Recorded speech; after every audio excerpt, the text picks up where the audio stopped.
जय हिंद दोस्तों एक बार फिर से आप सभी का स्वागत है हमारी इस ज्ञान की दुनिया में। दोस्तों आज के हमारे इस वीडियो में हम आपको बताएंगे महर्षि च्यवन और सुकन्या की कथा। तो चलिए वीडियो को करते हैं शुरू, लेकिन उससे पहले अगर अभी तक आपने हमारे चैनल को सब्सक्राइब नहीं किया है तो पहले चैनल को ज़रूर सब्सक्राइब कर लें। दोस्तों प्राचीन काल में भृगु नाम के एक महान ऋषि हुए हैं। उनकी पत्नी का नाम था पुलोमा। एक बार जब ऋषि पत्नी पुलोमा गर्भवती थी तभी प्रमोला नाम का एक राक्षस शूकर यानी कि सुअर का रूप धारण कर उन्हें जबरन उनके आश्रम से उठा ले गया। पुलोमा ने छूटने का प्रयास किया। अथक प्रयास के बाद वे उस राक्षस की पकड़ से छूट गई और बचने के लिए इधर उधर दौड़ने लगी। इसी प्रयास में उनका गर्भ चैवित हो गया। तब उस चैवित गर्भ से एक तेजस्वी बालक पैदा हुआ। उस बालक में इतना तेज था कि उसे देखकर राक्षस भस्म हो गया। आश्रम में लौटकर माता पिता ने उस बालक का नाम रखा च्यवन। आगे चलकर वे ही महर्षि च्यवन के नाम से प्रसिद्ध हुए। भृगु के पुत्र च्यवन बड़े ही तपस्वी, तेजस्वी और ब्रह्म तेज संपन्न हुए। वे सदा तपस्या में ही लगे रहते थे। तपस्या करते करते उनके शरीर में ऊपर दीमक लग गई थी और दीमक के एक टीले के नीचे वे दब गए। केवल उनकी दो आंखें दिखाई देती थी। एक दिन महाराज शर्याती अपनी सेना सहित वहां पहुंचे। सैनिकों ने जंगल में डेरे डाल लिए। हाथी घोड़े यथास्थान बांधे गए और सैनिक इधर उधर घूमते फिरने लगे। महाराज शर्याती की पुत्री सुकन्या अपनी सखियों सहित जंगल में घूमने लगी। घूमते घूमते उसने एक टीला देखा। तभी टीले में से दो चमकती हुई आंखें दिखाई दी। उत्सुकतावश वह अपनी सखियों के साथ टीले के पास आ गई और बाल्यकाल की चंचलता के कारण उसने उन दोनों आंखों में कांटा चुभो दिया। उनमें से रक्त की धारा बह निकली। सुकन्या डर गई और भागकर अपने डेरे में आ गई। उसने यह बात किसी से भी नहीं कही। इधर राजा की सेना में एक अपूर्व ही दृश्य दिखाई देने लगा। राजा की समस्त सेना का मल मूत्र बंद हो गया। राजा, मंत्री, सेवक, सैनिक, घोड़े, हाथी, रानी, राजपुत्री सभी दुखी हो गए। राजा के बड़े चिंता हुई। उन्होंने सबसे पूछा, यहाँ पर भगवान भार्गव मुनि च्यवन का आश्रम है। तुम लोगों ने उनका कोई अनिष्ट तो नहीं किया है?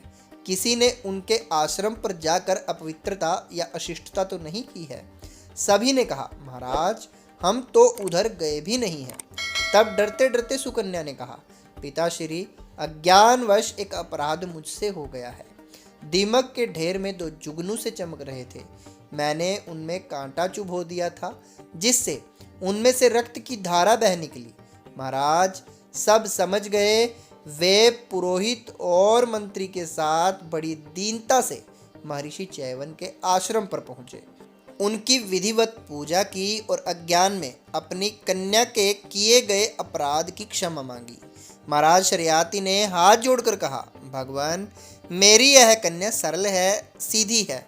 इससे अनजाने में यह अपराध हो गया है। अब मेरे लिए जो भी आज्ञा हो कहें, मैं उसका सहर्ष पालन करूंगा। च्यवन मुनि बोले, राजन यह अपराध अज्ञान में ही सही हुआ हो, किंतु मैं वृद्ध हूँ, आंखें भी मेरी फूट गई, अतः तुम इस कन्या को ही मेरी सेवा करने के लिए छोड़ जाओ। महाराज ने इसे सहर्ष स्वीकार कर लिया। सुकन्या ने भी इसे बड़ी सरलता से स्वीकार किया। सुकन्या का विवाह विधिवत च्यवन मुनि के साथ हो गया और राजा उसे समझाकर अपनी राजधानी को चले गए। च्यवन मुनि का स्वभाव कुछ कड़ा था, किंतु साध्वी सुकन्या दिन रात सेवा करके उन्हें सदा संतुष्ट रखती थी। एक बार देवताओं के वैद्य अश्विनी कुमार च्यवन मुनि के आश्रम पर आ पहुँचे और च्यवन मुनि ने उनका विधिवत सत्कार किया।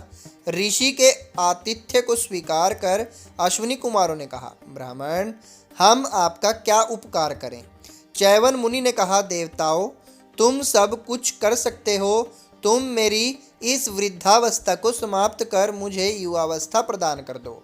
इसके बदले में तुम्हें यज्ञ में भाग दिलाऊंगा। अभी तक तुम्हें यज्ञों में भाग नहीं मिलता है।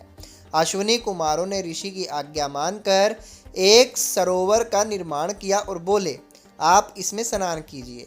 ऋषि च्यवन ने वैसा ही किया। कुछ देर बाद सुकन्या ने 3 एक जैसे पुरुषों को तालाब से निकलते देखा। दरअसल पतिव्रता सुकन्या की परीक्षा लेने के लिए दोनों अश्विनी कुमारों ने भी अपने रूप वैसे ही बना लिए थे। तब सुकन्या ने अश्विनी कुमारों की बहुत प्रार्थना की कि मेरे पति को अलग कर दीजिए। सुकन्या की स्तुति से प्रसन्न होकर अश्विनी कुमार अंतर्ध्यान हो गए और सुकन्या अपने परम सुंदर रूपवान पति के साथ सुखपूर्वक रहने लगी। चैवन ऋषि की वृद्धावस्था जाती रही।